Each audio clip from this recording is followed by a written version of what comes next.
ॐ नमश्चण्डिकायै। ॐ मार्कण्डेय उवाच। ॐ यद्गुह्यं परमं लोके सर्वरक्षाकरं नृणां यन्न कस्यचिदाख्यातं तन्मे ब्रूहि पितामह। ब्रह्मोवाच।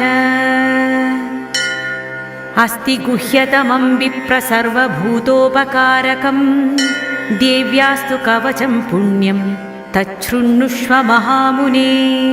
प्रथमं शैलपुत्रीति द्वितीयं ब्रह्मचारिणी तृतीयं चन्द्रघण्टेति कूष्माण्डेति चतुर्थकम् पञ्चमं स्कन्दमातेति षष्ठं कात्यायनीति च सप्तमं कालरात्रिश्च महागौरीति चाष्टमं नवमं सिद्धिदात्री